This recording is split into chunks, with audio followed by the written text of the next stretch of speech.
Good morning and dear students. Welcome to class of Geography. Dear students, the chapter which is going on is life in the tropical and subtropical regions. We have already discussed few topics of the chapter. Today we will discuss about the other topics of the chapter. So it is my humble request to all my students, please open your book, chapter number 10. The chapter is life in the tropical and subtropical regions. We have already discussed about Amazon basin, and now we are discussing about different contents of Ganga Brahmaputra basin. Okay, so life in the tropical and subtropical regions, about Ganga and Brahmaputra basin, and today we will discuss about climatic conditions of Ganga and Brahmaputra basins. So the Ganga Brahmaputra basin experiences monsoon type of climate. Monsoon type of climate है Ganga Brahmaputra basin का, and this type of climate is characterized by hot summers, summers are hot, wet monsoons, and winters are cold. Okay, so this is the characteristics of Ganga Brahmaputra basin and even monsoon type of climate. Most of the rainfall takes place during the monsoon season. ज्यादातर जो rainfall होता है ना वो monsoon season में होता है. The amount of rainfall decreases from east to west. अगर आप ईस्ट से वेस्ट की तरफ मूव करें तो जो रेनफॉल का अमाउंट है वो कम होता चला जाएगा. The coastal areas and mountains the coastal areas and mountains experience a pleasant climate, but the interiors experience an extreme climate. देखो जो कोस्टल एरियाज है ना या जो माउंटेन्स हैं वहां का क्लाइमेट जो है वो प्लेजेंट होता है, ठीक है ना. लेकिन आप अगर इंटीरियर में जाओ, गंगा ब्रह्मपुत्र बेसिन के अगर इंटीरियर में जाओ तो वहां पे जो क्लाइमेट है that is extreme. Means summers are very hot and winters are very cold. But if you will go to coastal areas the climate is moderate. Summers are not very hot and winters are not very cool. Clear? So the interiors of the Ganga and Brahmaputra basin experience an extreme climate. Now about flora and fauna. The forests in the Ganga Brahmaputra basin are mostly tropical deciduous. जो Ganga Brahmaputra basin में जो forest पाए जाते हैं ना mostly वो tropical deciduous हैं. और इन फॉरेस्ट में जो है वैल्यूएबल टिम्बर है, बहुत वैल्यूएबल है कॉमर्शियल पर्पसेस से. Sal, teak, bamboo and peepal, these are the important trees found in these forests. We are talking about flora and fauna. So the forests in the Ganga Brahmaputra basin are mostly tropical deciduous. Timbers are very valuable. Sal, teak, bamboo and peepal are the important trees. The delta region has mangrove forests. ये जो delta reason है ना वहां पे mangrove forests हैं. Coniferous forests are found in some parts of Uttarakhand, Sikkim and Arunachal Pradesh. Coniferous forest जो हैं वो उत्तराखंड, सिक्किम और अरुणाचल प्रदेश के कुछ पार्ट्स में पाए जाते हैं. क्लियर है? And a large part of these forests have been cleared to provide land for agriculture. बहुत बड़ा पोर्शन जो है ना इस फॉरेस्ट का वो क्लियर किया जा रहा है. डिफॉरेस्टेशन हो रहा है, ट्रीज एंड प्लांट्स को कट किए जा रहे हैं जिससे कि लैंड अवेलेबल हो पाए कल्टीवेशन के लिए, एग्रीकल्चर के लिए. And this is not good, you can understand. The forests are rich in wildlife. देखो गंगा ब्रह्मपुत्र बेसिन का जो फॉरेस्ट है ना वहां पे वाइल्ड लाइफ बहुत रिच है. बहुत सारे नेशनल पार्क्स हैं, वाइल्ड लाइफ सेंचुरीज हैं. So there are many national parks and wildlife sanctuaries. Elephants, Rhinoceros, tigers, deer and monkeys are found here. Elephant, rhinoceros, tigers, deer, monkeys, ये सब पाए जाते हैं. And if you are going to talk about the Delta region, the Royal Bengal tigers, crocodiles and alligators are found. क्या क्या पाए जाते हैं? Royal Bengal tigers, crocodiles and alligators पाए जाते हैं. A large variety of fishes such as rohu, catla, hilsa are also found. Fishes की भी बहुत लार्ज वैरायटीज यहां पे पाई जाती है. Rohu, catla, hilsa and many more. So अगर डेल्टा रीजन की बात करें तो the royal Bengal tigers, crocodiles and alligators. अगर फिशेस की बात करें तो rohu, catla, hilsa and many more, they are found. After that, now people and their economic activities. वहां के लोग कैसे हैं और उनकी इकोनॉमिक एक्टिविटीज कैसी है. So agriculture is the most important occupation of the people. Agriculture जो है वो ज्यादातर लोगों का मेन ऑक्यूपेशन है, सबसे इंपॉर्टेंट ऑक्यूपेशन है. The basin has a number of geographical advantages which favor agriculture. और ये जो बेसिन है ना, उसको जियोग्राफिकल एडवांटेजेस है. कैसा जियोग्राफिकल एडवांटेजेस? जो कि एग्रीकल्चर, फार्मिंग या कल्टीवेशन को फेवर करता है. इसलिए वहां के ज्यादातर लोगों का जो मेन ऑक्यूपेशन है that is farming, agriculture. And some of them are as under. वो जो मैंने फैक्टर्स की बात की थी ना कि how geographical advantages are there which favour agriculture. So some of them are the climate is suitable for growing crops throughout the year. वहां का जो क्लाइमेट है ना वो पूरे साल क्रॉप्स को ग्रो करने के लिए सुटेबल है. This is the first reason. Then you know कि सॉइल जो है वो फर्टाइल, अलुवियल है, and alluvial soil is very fertile. So fertile alluvial soil deposited by the rivers coming from the mountains. ये जो फर्टाइल अलुवियल सॉइल है ना वो कहां से वहां पे डिपॉजिट होती है? तो जो माउंटेन से जो रिवर्स आते हैं वो अलुवियल सॉइल को डिपॉजिट करते चले जाते हैं, और ये बहुत फर्टाइल सॉइल है. Clear? So the first is the climate is suitable for growing crops throughout the year. Then fertile alluvial soil deposited by the rivers coming from the mountains.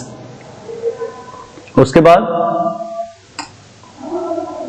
perennial rivers provide enough water for irrigation, especially during the dry season.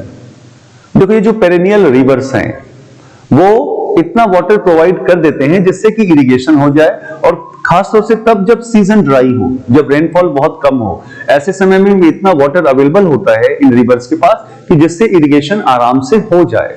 So we can say that perennial rivers provide enough water for irrigation, especially during the dry season. उसके बाद the flat lowlands make farming easier and are also useful for the development of an excellent network of roads and railways. Look students, अगर lowlands जो है जो flat होगा, अगर land जो है flat होगा तो वहां पे farming easy होगी. ठीक है ना? और साथ ही साथ वहां पर रोडवेज और रेलवेज का नेटवर्क बनाना बहुत आराम हो, बहुत इजी हो जाएगा. So the flat lowlands make farming easier and it is also very useful for the development of an excellent network of roads and railways. तो रोड्स एंड रेलवेज बहुत डेंस हैं गंगा एंड ब्रह्मपुत्र बेसिन में, क्योंकि वो flat लोलैंड्स है. Then the agro-based industries in this region depend on agriculture. ये जो agro-based industries है ना इस रीजन में वो एग्रीकल्चर पे डिपेंड करते हैं. You know agro-based industries which get their raw material or obtain their raw materials from agriculture. तो ये जो agro-based industries हैं इस रीजन के वो एग्रीकल्चर पे डिपेंड करते हैं. अगर मेन क्रॉप्स की बात करें, so the main crops cultivated in the plains are rice, wheat, maize, sorghum, pulses, millets, gram, sugar cane actually, cotton, oil seeds, jute, tea, silk, fruits and vegetables. जो main crops cultivated होता है इन areas में वो rice, wheat, मेज, sorghum, pulses, millets, gram, sugarcane, cotton, oil seeds, jute, tea, silk, fruits and vegetables. अगर हिल areas की बात करें, the slopes have been terraced to carry out intensive agriculture. वो जो स्लोप है ना उसको टेरेस करा दिया, टेरेस फार्मिंग होती है यहाँ पे, उसको टेरेस बना दिया जिससे कि इंटेंसिव एग्रीकल्चर आराम से हो जाए. You know that tea is mostly grown in plantations in Assam and West Bengal. ये जो टी है ना, ये जो है प्लांटेशंस में ग्रो होते हैं, खासतौर से असम और वेस्ट बंगाल के प्लांटेशंस में.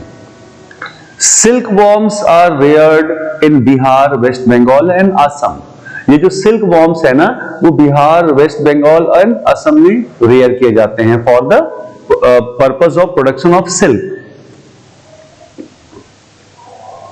Cotton, silk, jute, sugarcane and oil seeds provide basic raw materials for the textile, sugar and edible oil industries.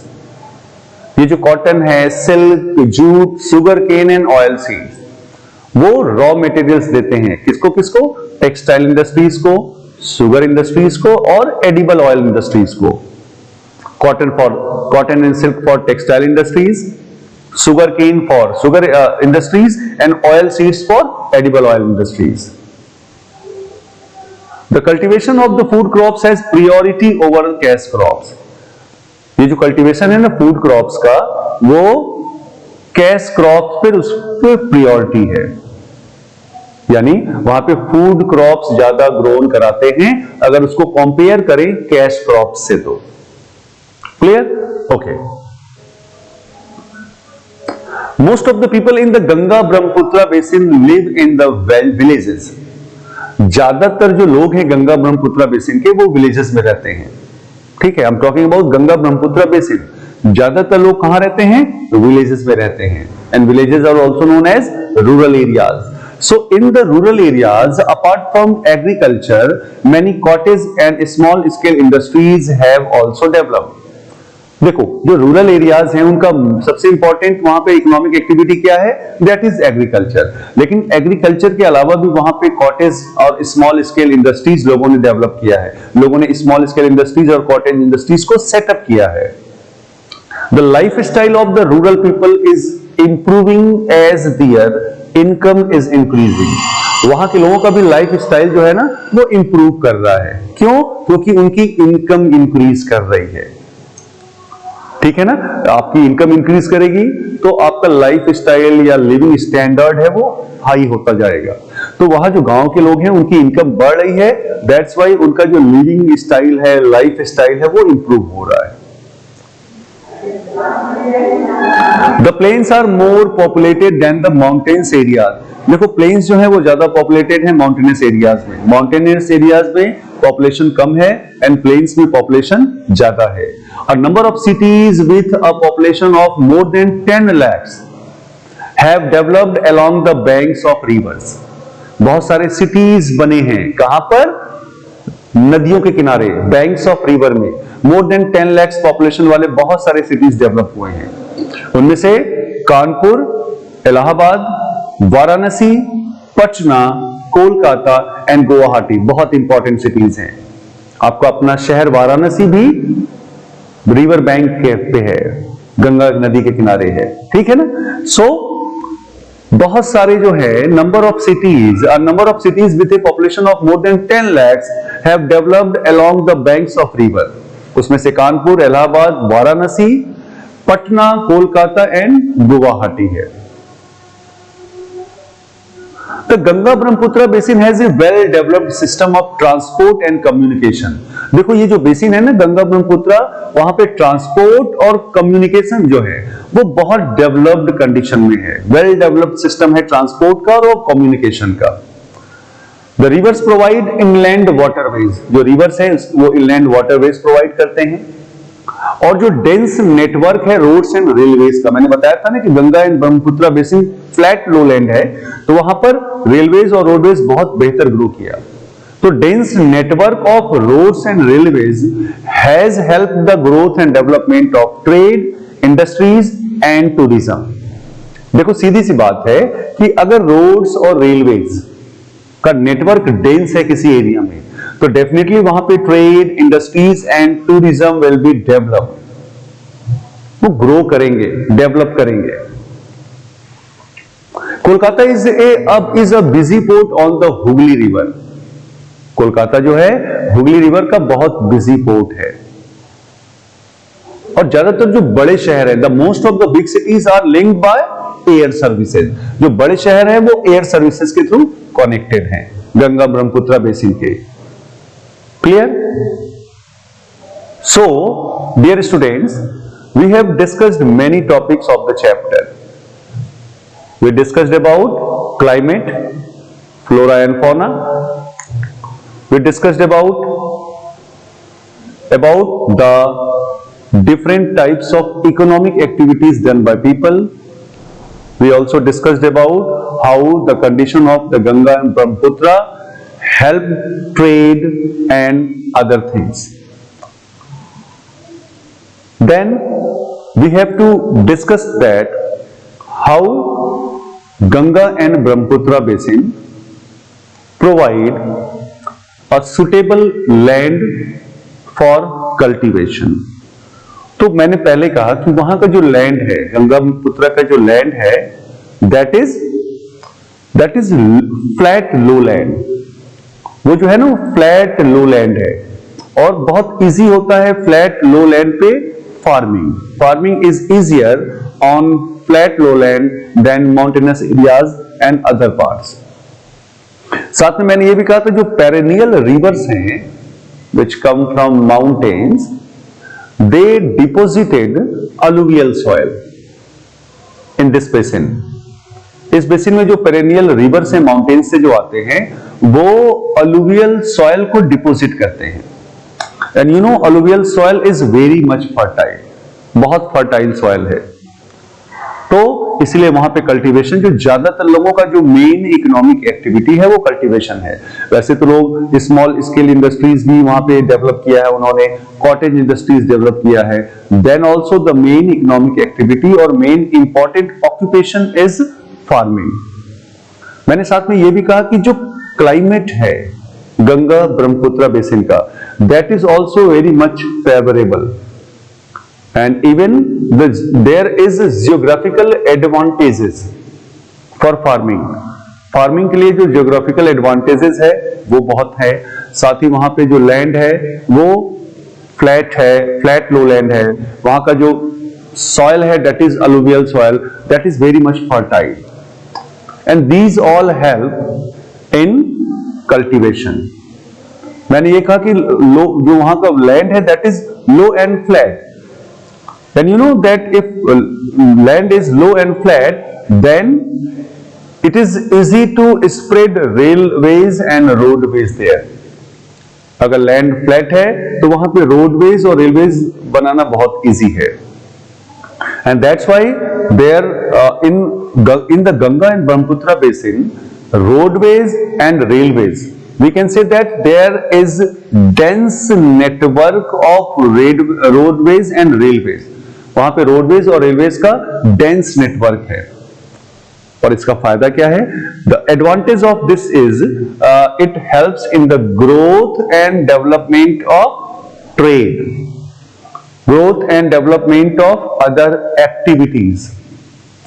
साथ में मैंने ये भी कहा कि बहुत सारे सिटीज जिनकी पॉपुलेशन 10 लाख से ज्यादा है, वो इन रिवर के बैंक्स पे, नदियों के किनारे जो है वो स्टेब्लिश हो गए हैं।